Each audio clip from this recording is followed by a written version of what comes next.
Almas anti tank ক্ষেপণাস্ত্রের ক্ষমতা সম্পর্কে বেশ ভালো ধারণা ছিল ইসরায়েলের, কিন্তু এই প্রযুক্তি যে হিজবুল্লাহর কাছে আছে তা তাদের অজানা ছিল।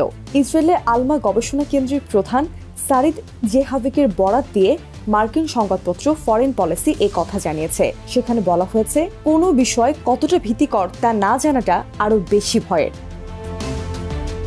আলমা এক প্রতিবেদনে জানিয়েছে, গত সপ্তাহে হিজবুল্লাহ দুটি ইসরায়েলি নজরদারি স্থাপনায় টার্গেট করে। একটি হামলা করা হয় লেবানন সীমান্তের প্রায় ২১ মাইল দক্ষিণে গোলানি জংশনের কাছে। জানা যায়, ইরানের তৈরি মনুষ্যবিহীন ড্রোনটি থেকে S-5 রকেটের সাহায্যে হামলাটি করা হয়, যা স্থাপনাটিতে সরাসরি আঘাত করে।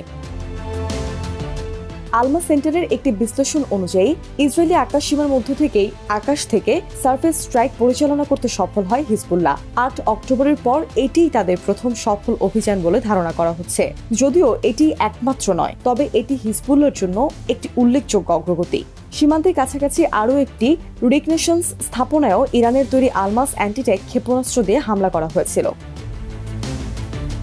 যদিও ইসরায়েলের শক্তিশালী অ্যান্টি এয়ার সিস্টেম রয়েছে, তবুও স্বল্প ও দূরপাল্লার উভয় ক্ষেপণাস্ত্রকে বাধা দিতে সক্ষম আলমাসের মতো নির্ভুল অ্যান্টি-ট্যাঙ্ক ক্ষেপণাস্ত্রের বিরুদ্ধে প্রতিরক্ষার অভাব রয়েছে, যেমনটি হিজবুল্লাহর সীমান্তের সাইটগুলোকে টার্গেট করার জন্য ব্যবহার করেছিল।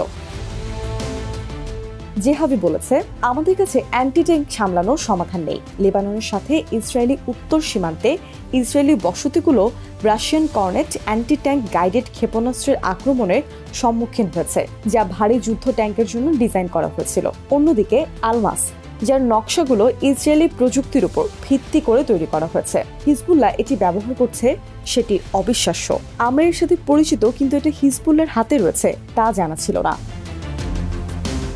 হিজবুল্লাহর এর আগে আলমাস অ্যান্টি-ট্যাঙ্ক মিসাইল ব্যবহার করেনি। এটি রাস আল নাকৌরা সামুদ্রিক বন্দরে নজরদারি সরঞ্জামকে টার্গেট করে হামলা করলে তা জানা যায়। হিজবুল্লাহর এই গুণগত উন্নয়নটি ইসরায়েলি মিডিয়ারও দৃষ্টি আকর্ষণ করেছে। হারেটস এমন একটি ক্ষেপণাস্ত্র সম্পর্কে বলেছে, যা দৃষ্টিসীমার বাইরেরও স্ট্রাইক করতে পারে, লুকানো টার্গেট খুঁজে বের করে হামলা করতে পারে।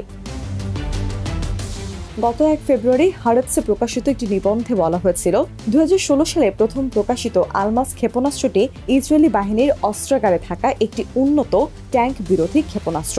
নিবন্ধটি ইঙ্গিত করেছে যে এর উৎস হল ইসরায়েলের তৈরি স্পাইক ক্ষেপণাস্ত্র, যার মধ্যে কয়েকটি ২০০৬ সালে কোনোভাবে হিজবুল্লাহর হাতে পড়েছিল। ইরানের সহায়তায় হিজবুল্লাহ এই প্রযুক্তি ব্যবহার করে ইসরায়েলের তৈরি স্পাইক ক্ষেপণাস্ত্রগুলোর নতুন সংস্করণ তৈরি করছে এবং তারা সেগুলোকে ব্যবহার করছে। এগুলো টার্গেটের দিকে নিখুঁতভাবে নিশানা করতে পারে। স্পাইকের সবচেয়ে বড় সুবিধা হলো ট্যাঙ্ক এবং সাঁজোয়া যানের ওপর থেকে নিচের দিকে আক্রমণ চালানোর ক্ষমতা এবং তুলনামূলকভাবে দুর্বল স্থান খুঁজে বের করে সেখানে আঘাত হানার ক্ষমতা।